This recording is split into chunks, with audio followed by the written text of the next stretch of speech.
Hello, I'm Dr. Kevin Yaudes. I am the chair of the Mental Health Advisory Council for the University of Louisiana system. I'm also the assistant department head for the Department of Psychology and Counseling at McNeese State University. And today we are talking about social media wellness, which is one of the webinars in our webinar series, Managing Anxiety, which we will do throughout this semester.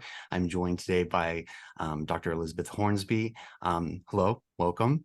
Hello, happy to be here. Would you introduce yourself and your role? Sure. My name is Dr. Elizabeth Robertson Hornsby. I am currently an assistant professor in the Department of Communication and Media Studies at Southeastern Louisiana University, where I've been teaching since 2006. I'm also the graduate coordinator for our 100% online Master of Arts in Strategic Communication. And there I teach courses in social media, so social media content and social media strategy. But also social media are often sites of my research projects. So I look at the intersections of culture, media, communication, and technology within social media spaces. So I've looked at religion, I've looked at politics, I've looked at motherhood studies, I've looked at culture and identity. And then most recently, I've been looking at this idea of strategic commodification, the attention economy, and surveillance capitalism. So I come to this conversation as a social media strategist and as a practitioner, but as a researcher, really trying to understand the cultural impacts of social media, which I think lends itself well to our conversation today. Okay, perfect. Thank you. And we also want to say too that for anybody watching, if you've got a question, feel free to drop it into the chat that is being monitored, and we will try to get to any questions that you may have. So we'll get started. So Dr. Hornsby, can you describe social media? What is social media? Okay, so there's a textbook definition that deals with social media are interactive technologies that are built on content aggregation and engagement. But for me, based in what I understand as a practitioner, as someone who sort of teaches and does the mechanics of social media, but also as someone who is a researcher of culture, for me, social media are interactive, persuasive technologies that exist at the intersection of mass communication and intra and interpersonal communication that are both influenced by and influence culture. And so what I mean by that is there's an author that I love. She wrote the book Beyond Hashtags. Her name is Sarah Florini, and she talks about social media as digitally networked publics that are both a group of people and a technological space. And I often through this conversation, I'm going to come back to the design of social media is why we see the outcomes that we see. And a lot of times we focus on the sort of personal outcomes and like how it is affecting the person without really acknowledging that that is what social media were designed to do, right? So algorithms are embedded, our opinions embedded in code. Humans create those algorithms, and algorithms are optimized to the some definition of success, which means whoever is building them, whatever they consider success, is what the algorithm is going to work to do. What social media has done is that you are the product. If you're not buying it, you are the product. Your attention is the success of the algorithm. So all of these technologies are designed to optimize and to co-opt your attention for good or for bad. They just want your attention because that's the product. And so when you think about sort of how these systems are designed, then you can better understand or it can better inform your understanding of what the outcomes are.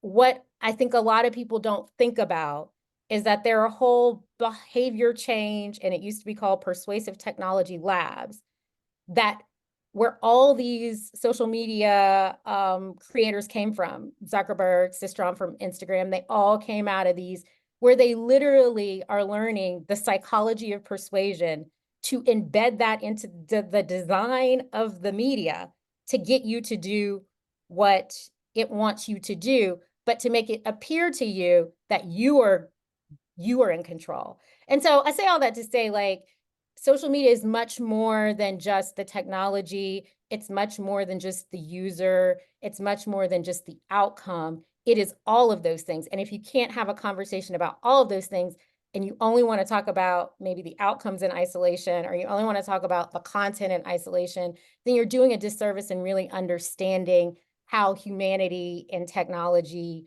coexist in this space. So. That was a fantastic explanation of social media. I recently heard somebody say that TikTok knows me better than anybody else in the world. And I'm assuming that's because of the algorithm. Yep. Yep. Right. It is machine learning. Like, we hear about AI and we think ChatGPT, but I mean, it is machine learning. So when you log in and you create a profile, that is data that is captured. When you post a picture, that is data that is captured. When you engage, like, comment, tag, that is all data that is captured, that is then allowing the algorithm to learn more about you, to give you more of what you say you like based on that information.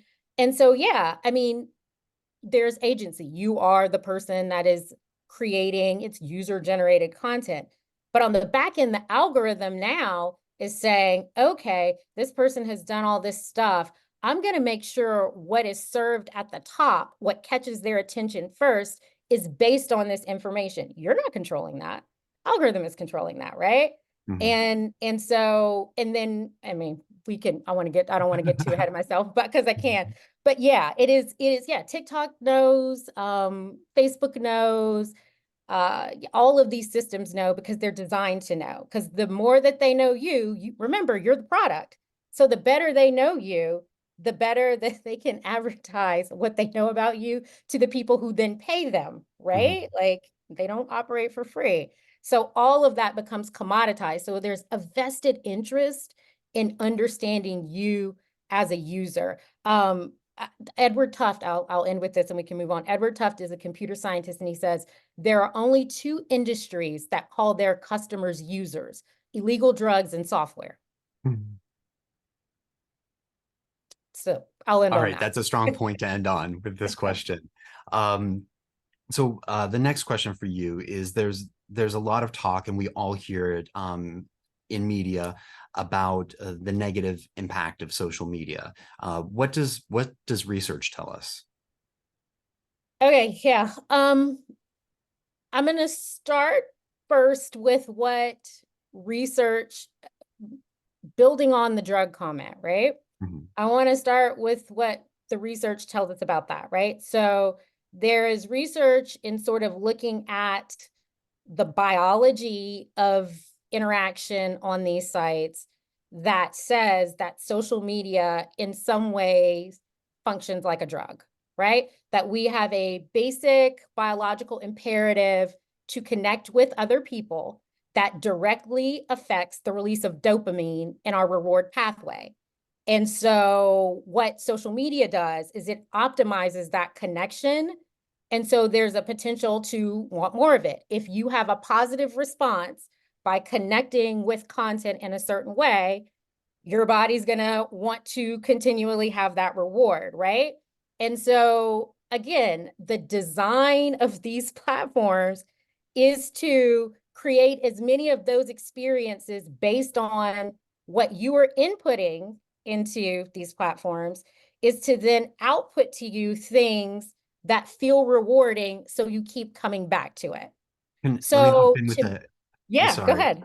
So Yeah. just to go along with that, so I would assume that habituation would come into the picture as well, and then you would be in a situation where you would need more Yes. to just get the same response, biological Yes. response. Yes. I mean, and I'm careful to use words like addiction, because again, my field is not biology and medicine, but as it relates to how people behave and the messages that they produce from that behavior, that is my area. So it's very important to me to understand the building of something, because the construction of something very much informs the participation, the engagement, the behaviors, the outcomes of that.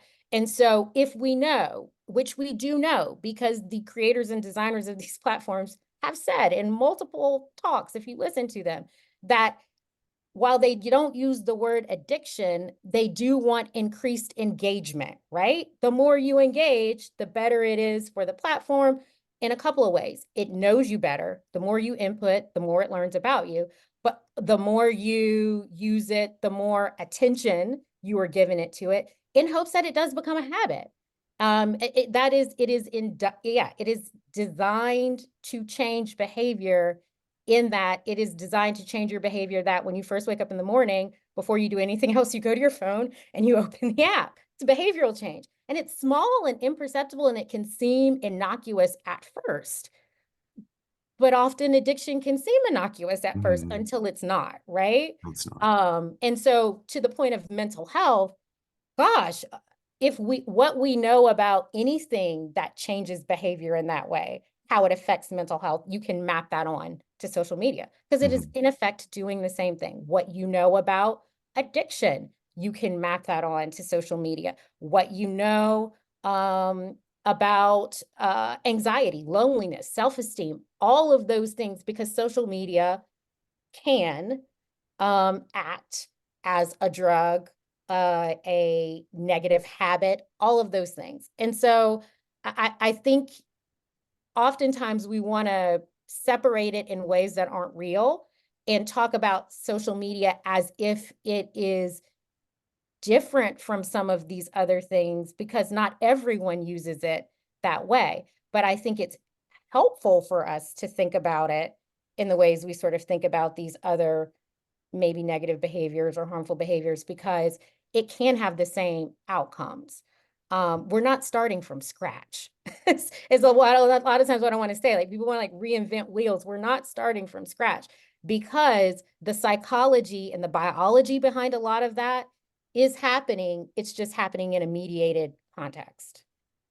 Would you say, is it fair to consider this maybe analogous to buying a home versus building a home? You talked about the design essentially informs its use. So if you're buying a home, that design is already determined for you, similar to social media, versus if you're building a home, you would have agency in what the layout would be. Absolutely. And it's not marketed to you that you don't have agency, right? Like, it's marketed to you, it's user generated content. I mean, the sort of like reframing of how we talk about it, it can feel empowering. And what I love about humans kind of versus technology is that we are, to use a word we've used a lot, resilient in some ways, that we are able to sort of find spaces to break through the algorithm, to that, like, that overcomes what could be a negative and it becomes a positive. And we'll talk about that later, because there are, and as much as there are negative outcomes of social media use, there are positive ones. And I think that's because humanity is resilient in that way, and that need to find positive wherever you can find it, it just sort of worms its way into technological advancements. And so I think you see good come out of social media, even though that may not have been the intended design of it. But that gets really like wonky too, because I don't think that most people who are creating these, I mean, you can watch this. So there's a documentary on Netflix called Social Dilemma, and it's a bunch of like ex-tech designers talking about what they did in the outcome. It gets a little bit fear-mongery for me, but it is interesting in hearing from them about what they set out to do and build versus what it became. And what Mhm. is clear is that what they set out to do as the actual builders was to design for good. Like, one of the creators of the like button talked about how they created that like button to showcase positivity and positive validation. But that like button then devolved into Mhm. all sorts of things, to the point that some platforms have now removed like counts, right? Mhm. Like, you don't know how many people have liked your stuff, because it became so negative, such a negative space, and it was so harmful. People were reporting that it was harmful to their self-esteem if their posts weren't getting X amount of things, to the point that people were experiencing offline harm because of it. So the platforms removed it. But the original intent was to just be like the thumbs up in real life, like, you're Mhm. doing great, like, this is Mhm. a good job. And so I think you have that happen, but I think you also have that happen in the other way. I think that while your information is definitely being mined, while your attention is definitely being commoditized, while you are definitely being served a version of your likes and interest that best serves you in terms of reward, but also serves the algorithm in terms of getting more eyeballs. I do think that innovation, people have allowed to be expressive in ways that they've never been expressed before because the algorithm has rewarded that. I think that you see difference in terms of identity and orientations to life that you don't typically see from traditional media, because the algorithm has also rewarded that. So it's not a zero-sum game. It's not an all positive. It's not an all negative. And that's what makes it difficult, is because it sits in a nuance that is hard to make generalizable statements. And we're going to talk about that later, but it's very difficult to say this is absolutely the cause of this for all human beings everywhere. Right. Okay. Um, how do you think a person's background and individual circumstances influence how they're affected by social media? Um, okay, so that's an interesting question. I think that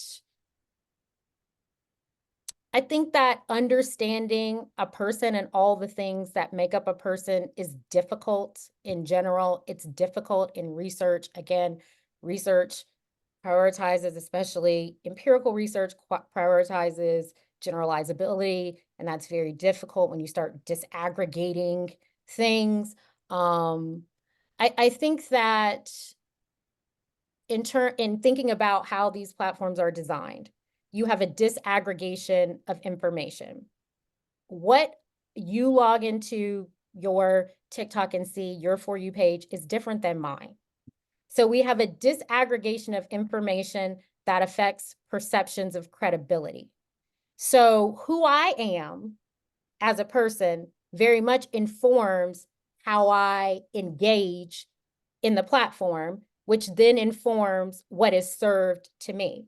So if you don't understand how socioeconomic status affects how I interact with the platform, or how my cultural or ethnic background affects how I interact with the platform, or how my age or developmental stage affects how I interact with the platform, or how my mental health and my own personal vulnerabilities affect how I interact with the platform, or how my access to social support offline affects how I interact with the platform, or how my competencies in terms of digital literacy and media education affect how I interact in the platform. All me singular. If you don't understand that, then I don't think you really understand how I am affected by what is served to me, right? So like, how can you make a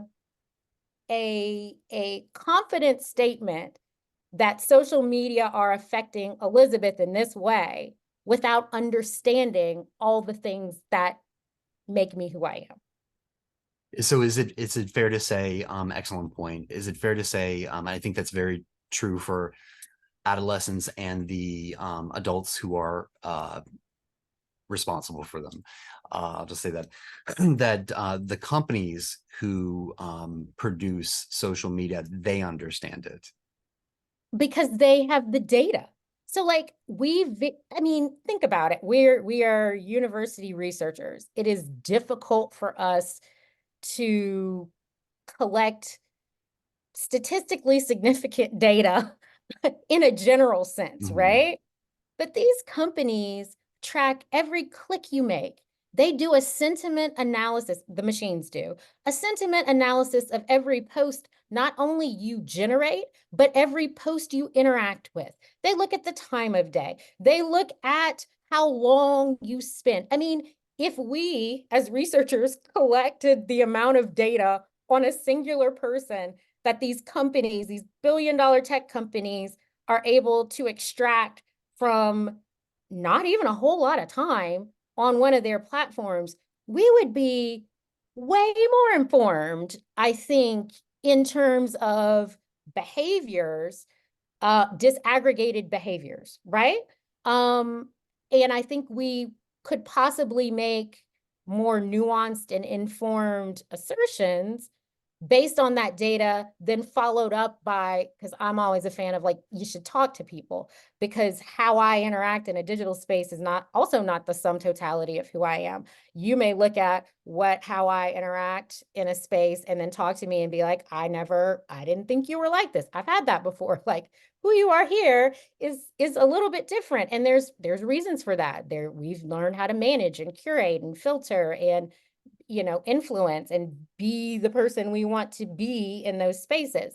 But even beyond that, the back end of what we look at for 5 seconds and maybe never interact with, that's not something you're going to get necessarily from a survey, but that is absolutely something that's been captured by these internet companies.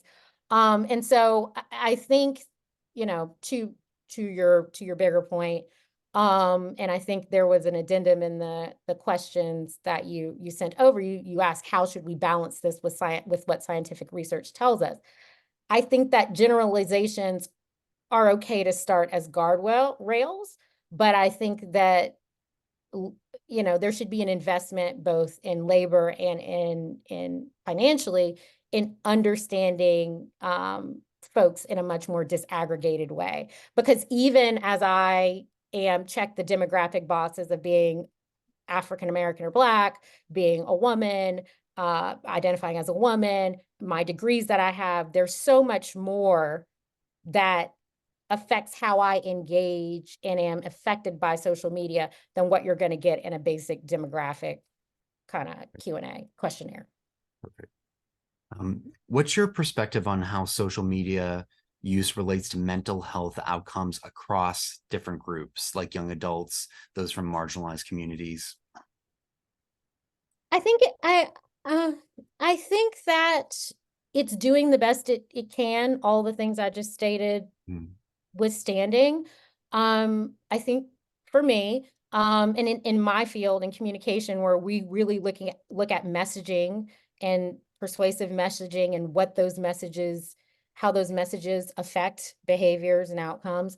I think ultimately more research is still needed that centers the voices and lived experiences of diverse communities to fully understand social media's impacts across intersectional identities. I think we need more research. I think that we have a good start, but oftentimes when I'm reading the papers or looking at the samples or looking at the populations, they're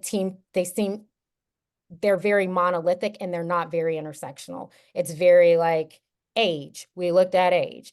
Or, Right. race we looked at, but Right. not the intersection of what a young person of color who is at this socioeconomic status, who identifies this way in terms of gender, has this educational, attainment. What does that person, what is the data on that person? I see less of that because it is more complicated to sort of parse through and understand.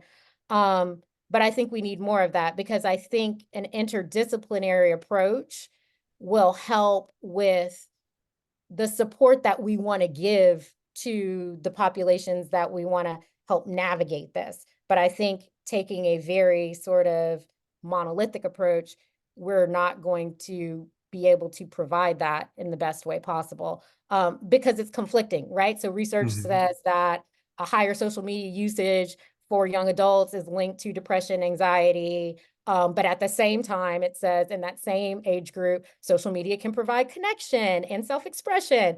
In terms of marginalized community, the research says that marginalized members of those communities are more likely to have increased exposure to discrimination and negative stereotyping. But at the same time, social media allows the amplification of those marginalized voices and awareness of the issues that affect them. So it's a lot of conflicting information to try to make a general statement about if you're not really disaggregating, okay, well, why? Why do we have these sort of competing interests when we're understanding them? Like, what is that? And it's because there's a lot more that makes up who we are. Like, we're just not one thing. And so what can be helpful for one person in a certain group could also be harmful for a person in the same group. And I think the question for me is why. And I think a lot of times we just jump to it's a harm. So let's take it away, or let's ban, or let's restrict, or let's do this or that, instead of really digging into the why. And maybe that would give us more feasible answers, and answers that actually help move society forward and help us better understand the connection between humans and technology. I feel like we have this lesson that comes back to us in different iterations as technology advances, but we're still circling back to harms and outcomes, that we heard, as we talked about earlier, around explicit music and around video Mhm. games. I mean, these conversations are very similar. The research is very similar, only to come back and say, those are not the sole cause of Right. these negative outcomes. So, it's like at some point, you got to look like, why do we keep jumping to that extreme when we talk about any sort of technology or media advancements? Like, why do we always jump to that to then have to circle back and say, oh, wait, no, we can't put all the blame there. So. Right. Not a monolith. So, are you aware of any group organization who has approached a social media company requesting access to their data? Yeah, so there are a lot of tech ethicists, and I'm thinking of Sophia Noble, who wrote Algorithms of Oppression. I'm getting the name of that wrong, and I apologize. I'll fix that. Or Ruha Benjamin, who sort of have always talked about the design of these technologies, and they really are active in challenging these companies to be transparent with their data. I mean, to a point, the federal government has stepped in. I mean, if you think about it, the congressional hearings where, Zuckerberg was there, and, the head of Google, and they all kind of had to answer for their responsibility in elections, in misinformation and disinformation, in the political sense. Were you allowing, foreign adversaries to manipulate and influence the American people to the point that it compromises our democracy? So there are, I mean, I can't think of any specific, but I think of Ruha Benjamin and Sophia Noble, who have been very active from the early 2000s, when we were first kind of talking around like, wait, algorithms, like, how is this affecting things, have been very open and vocal. And then you've seen a lot of, like I said, ex-tech folks sort of coalesce and organize against the system and say, I had to get out because they fired the whole ethics department of Mhm. Google. And it just became purely about making money, even as we were saying, hey, wait a minute, time out. These technologies that we're building, they're going to harm people. But of course, they weren't listened to. So, I mean, in 2020, you saw a mass exodus of folks from these companies, and that they essentially became whistleblowers to a certain extent, saying like, I don't think y'all understand what's going on behind the scenes. Y'all are only looking at the outcomes, but I want to talk to you about the inputs and the design and the creation, and the construction. And so, again, I would say, like, if you were, it's a deep dive, and there's a lot of spaces you can go to. Again, disclaimer, I don't agree with everything that it has in it, but The Social Dilemma on Netflix really is good, and kind of unveiling what the tech companies' responsibilities are in some of these outcomes. And it talks about mental health issues. It talks about young adults and adolescents, and sort of, you know, how we got to where we are, in terms of social media use, but not from but from a very technical standpoint. Like, here is the data science and the computer science behind it. And I think that, as a parent, as a professor, as a citizen, and as a human, I think that is important to know. I think that is a literacy. I think that at a very fundamental level, we should understand how these technologies are designed, to do what they do. That way we can make informed decisions on how we engage with them. Okay, which leads us into the next question. And you talked about this, so I'm just wondering if there's anything else you'd like to add. Um, Breaking down how individuals shape their own experiences on social media platforms. Okay. I think, as I've said, I think individuals use social media for the most part the way it was designed to be used.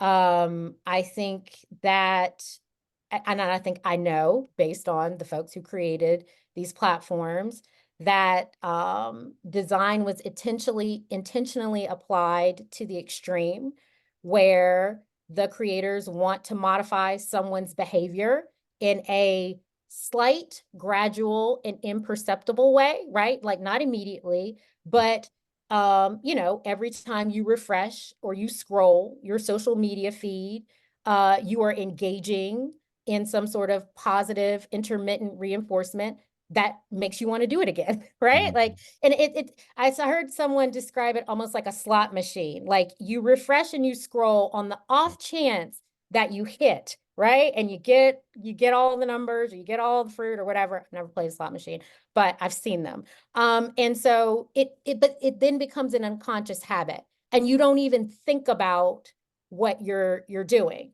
And that is again by design.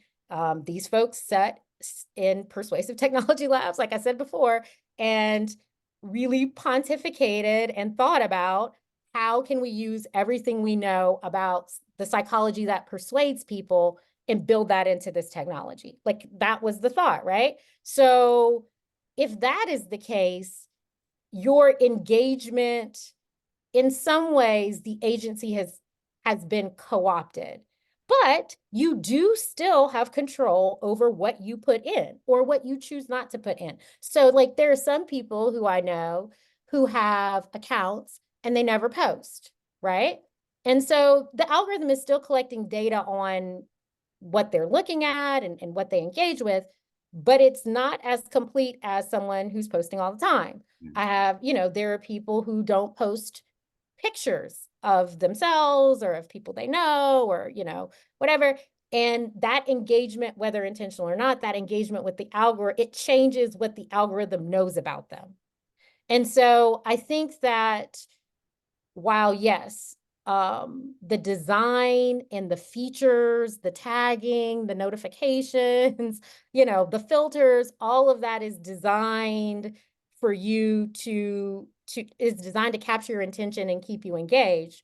I do think that individuals can exert some agency in terms of when, how, what, it's really interesting to me that platforms, it used to be, it was very difficult to control what you saw, right? So like the settings, newsfeed settings, all of that was like in the control of the designers. And then they started realizing, well, actually we can learn more information from people if we let them control what they want to see and what they don't want to see, because then that tells us what they want to see and what they don't want to see, and we can serve them what they want. But then they realized that people started realizing that they could not outsmart the algorithm, but compete with the algorithm based on how they set up their settings and when they posted. So a lot of these companies went to tiered subscriptions, right? So if you want the features that give you more control, you have to pay for it. Now, why is that?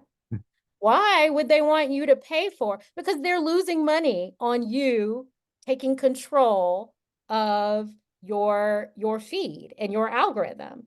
And so engagement is really tricky when you think about the design versus the user generated content. But it's not, again, it's not a either or. There are ways for you to build engagement practices that best suit you and not best suit the algorithm. But that takes a good bit of self-awareness, some time. Like it takes some skills that don't happen. That are you grow into, that you mature into. And so it's very, I don't think a 7-year-old or a 13-year-old or a 14-year-old knows themselves enough to be able to do that. And that's the information that I don't think companies have, and we certainly don't have. So I am, as you know, a licensed professional counselor, so I'm a clinician as well. And occasionally, and adolescents, that's my favorite group to work with. And occasionally, what we might do if somebody is struggling is we might do a little bit of counter programming, I'll call it that. So if one of their coping skills is listening to music, I want to know what they're listening to. And so if their go-to is Billie Eilish or something along the lines of Billie Eilish, nothing wrong with Billie Eilish, but a little bit maybe sadder than other types of music. That's fine and dandy, but if they are, when they are sad, when they are feeling, maybe they're depressed, when they're feeling those feelings, if they go to Billie Eilish, it just feeds into what they're already feeling. So we talk about a little bit of counter program. To your point, a 7-year-old, an 8-year-old, a 9-year-old wouldn't necessarily have that awareness, that self-awareness to do something different in the moment when they're not feeling okay. Mm-hmm. Exactly. That's it. I mean, and I think that's why we have to have these interdisciplinary conversations with licensed counselors and media folks and tech people and psychologists. I think the conversations can't sit in isolation, because the thing that you're talking about could be helpful in sort of giving young people, old people, adolescents, giving back some agency in how they engage, Mhm. right? Like this idea of counter. So if you go to your feed and it is making you feel this way, I mean, maybe you change platforms, or maybe Mhm. you adjust your engagement with content, or your how you moderate yourself, you know? So there, you can block words. I've done it before. There was a time I like social media for various reasons. I found communities there that I very much like to engage with. But there was a point in time where the messages that and the images and the content that was being served to me was so disheartening, particularly around 2012 to 2016, when we were seeing the death of Black lives play out in clips in the news and all over social media. And while it is important that those images were captured in terms of galvanizing movements around the mattering of Black lives, as a Black person who is raising Black sons, it was really, really hard to see every time I opened every social media platform. Mhm. So I had to go in and filter and do some content moderation so that I could enjoy the experience. So I could, you know, I guess in some ways have the rewards that I sought or seek from engaging in those, because what I was getting when I would open it up and see those images was not rewarding, and it was not good for my mental health, and it was not good for, you know, anxiety and the things that I was already feeling and not feeling in control. And so it was really important to me. And that's when I started for myself better understanding how to curate what I saw that was best for me and where Mhm. I was. And now I'm in a different place. And the thing is, it's that nothing has to be, it's not eternal, it's not permanent. We are humans. We go in and out of being able to handle some things and Mhm. not. And so, you know, there came a point in time where I did want to be more knowledgeable and aware and engage and see. And I wanted that content more visible because I felt like I was in a space mentally that I could handle that. I felt like I had the offline support to be able to interact with that sort of content in a productive way. Mhm. Um, that makes sense. Yes. Um, and I guess that's where we get to when people make pronouncements on social media that I'm taking a break from social media, I'm going to be gone for 30 days. So younger um, don't have agency, are not able, not maybe not as self-aware as an adult. That could be problematic. As an adult, agency, possibly more self-awareness of how we're interacting, but another level might be maybe I don't have to get off all social media. Maybe I can make a pivot to something that is going to be in my best interest at this time. Mhm. And not all your feeds are curated the same. I mean, they're designed the same, but your content on like Instagram, like a photo-based app, may be very different than the content that's curated on a text-based app, like, the app formerly known as Twitter, but is now known as X, right? So you may be able to handle or you may be able to go on YouTube and your YouTube algorithm is, at one time it was like everybody saw cat videos, like, and that may bring you joy and that may be calming for you versus maybe going on TikTok and the content that's being served to you might be a little bit more disturbing for you at that moment because of what's happening, culturally, and then the way that your algorithm is curated for that platform. It may be serving you maybe more political content or maybe more activist content, and you might not be in the space to be that right now, like it, yeah. And then I think understanding the platforms, one, the overall design, but then understanding the different features that are inherent in each platform in terms of what's different, like LinkedIn is a very different space than Facebook. Mhm. And the engagement there is very different. And so that might be a space that you could pivot to where you still have some of that connectivity to a certain extent, but maybe it's not all of the stuff that you can't handle. So like knowing how to navigate the social media ecosystem is also a skill, because here's the thing. Social media has become ubiquitous in mediated life.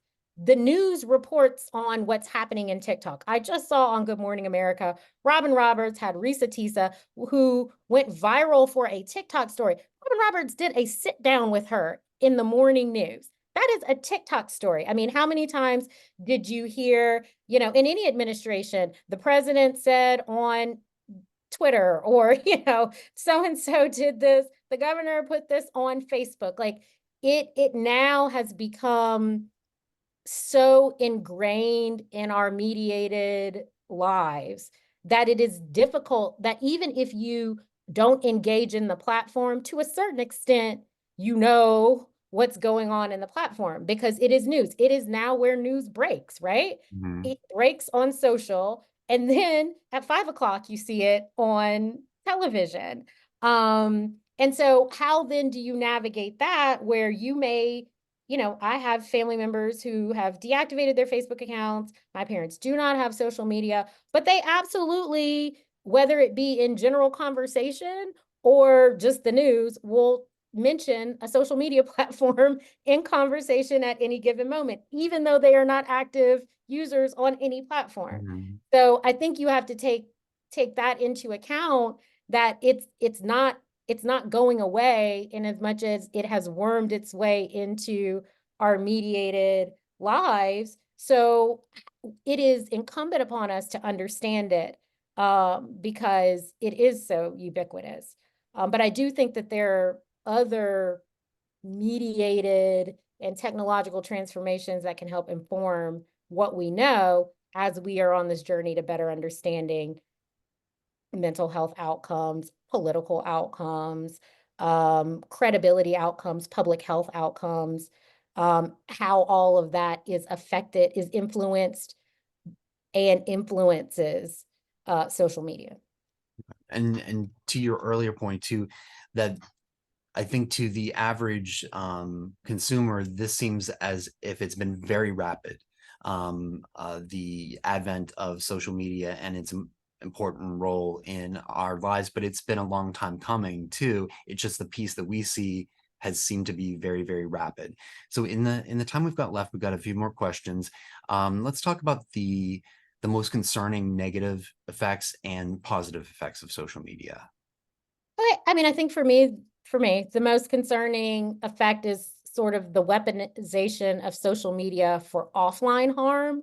So, goes back to, you have a very curated news feed that influences what you perceive as credible information, and credible sources. And what's concerning to me is that that doesn't just live online, that then translates to offline behaviors, whether that be in terms of the way you treat people, the way that you are politically motivated, the way that you interact with others in society.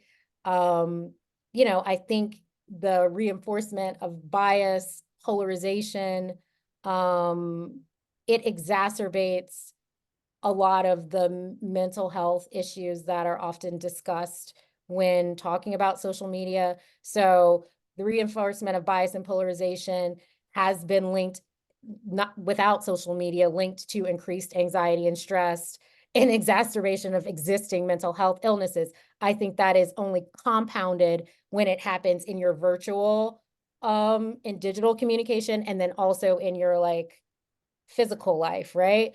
I think ultimately the erosion of trust and institutional confidence is a concern for me. There are no experts. Everyone becomes an expert if your algorithm is curated to give you reinforcement of what you believe.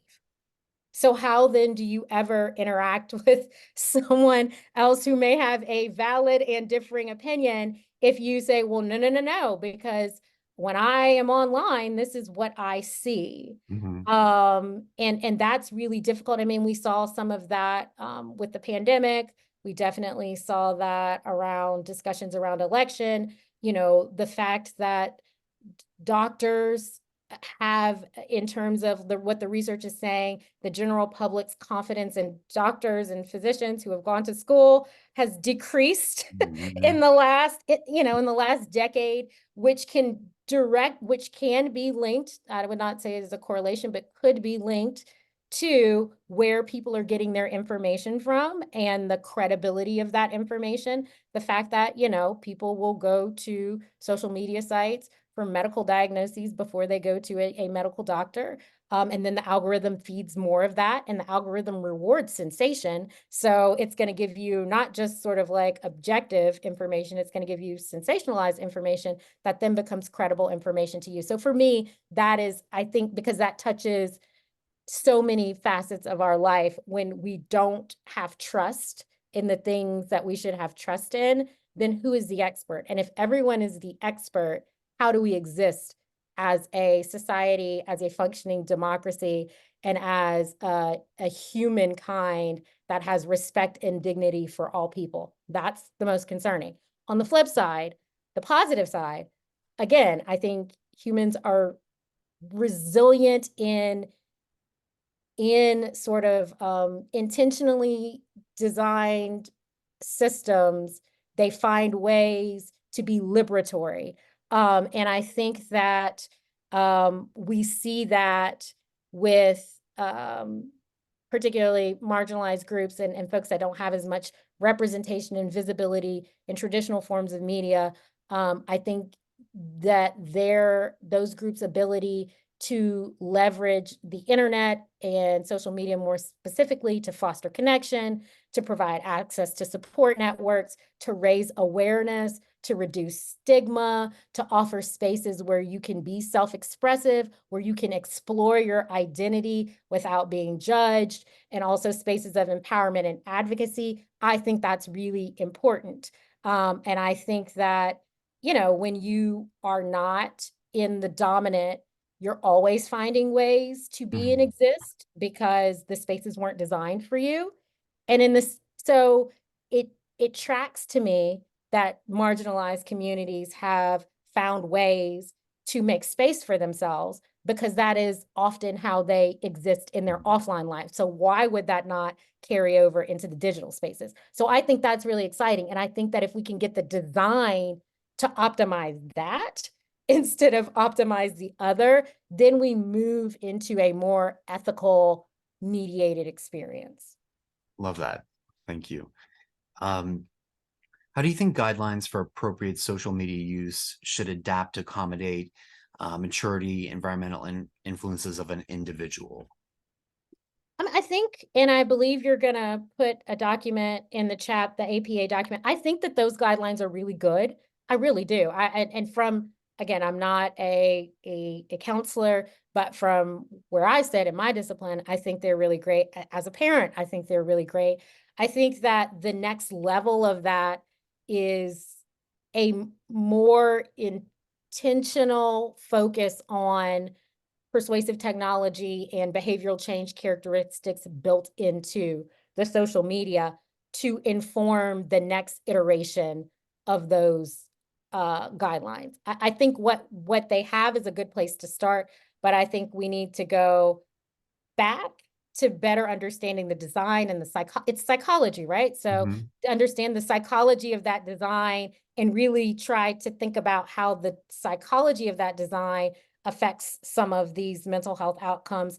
And then also thinking about a more intersectional approach in terms of the user or the person and understanding all the facets that make them up. Okay. Perfect. And I'm going to put that document into the chat.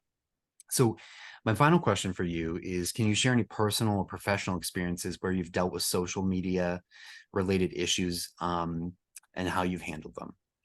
Okay. I can quickly do twofold. So, professionally and in my classroom and with my students, a lot of times they, have jobs or end up interning as social media managers. And a lot of what comes up is, what happens when someone posts or responds to something in a way that is inflammatory or causes controversy. So, in essence, it turns into a crisis. And so there are steps in the professional sense that you take when those things happen. Don't engage with trolls. Be very clear on what you mean. If the behavior needs an apology, provide one, but respond authentically, Mhm. because nobody wants the practiced PR. It comes across disingenuous and it will do more harm than good. And so we talk about, what that means to respond authentically. Personally, I mentioned I've had to curate and adjust my social media usage based on where I was at mentally and how the things that were being served to me were affecting me, and I've gone, in and out of that.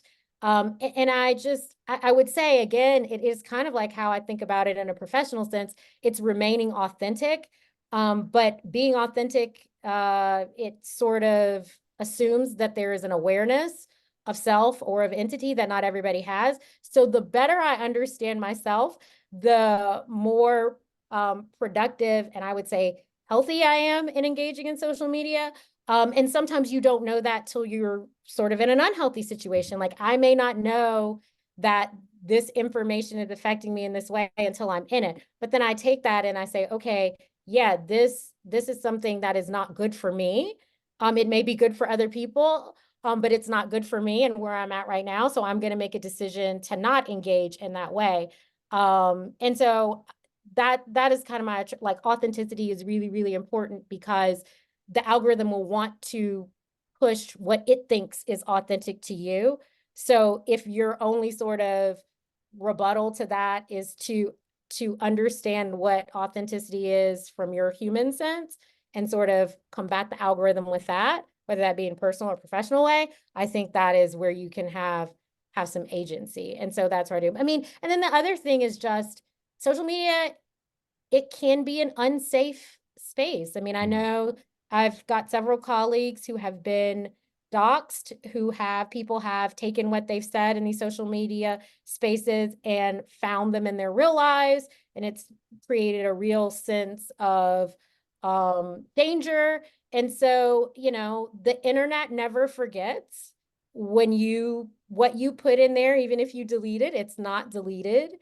Um, and so always be I am much more mindful of what I input, especially any sort of user generated content, what I input into the system than I was in 2008 when I still had to have an EDU to join Facebook, right? And we were like, I am at the store. Like you didn't need location. You just go on someone's Facebook and you could know where they were at all Mhm. times.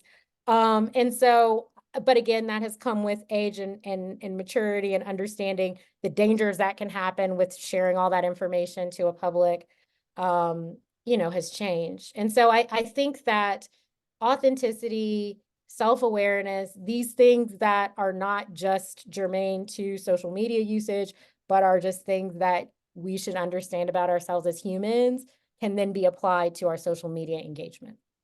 Okay, thank you. So, Dr. Hornsby, we've just got a few minutes left. What would you like to leave us with? I would like to leave everyone with that um, a lot of the conversations around social media can lean themselves towards fear mongering and a disingenuous justice seeking. And I think that I would hope that this conversation allows whoever listens to this and watches it later and is watching it now to think more critically, not only about what is happening and the outcomes of social media, but the messages that are being served to you about social media. I hope that encourages you to explore deeper into the design, explore deeper into the research for yourself. Because again, I would challenge that whatever your existing beliefs and ideas of social media are at this moment, how much of that is information that was carefully curated and served to you because of how you interact with it, and how much of it is actual research and design. So I just encourage people to think critically, to think more critically, to ask questions, and then to make decisions that best suit them. Thank you. Thank you. I appreciate your time today. I realize we could probably talk about social media wellness for hours, but I appreciate the time that we've had with you today. Thank you.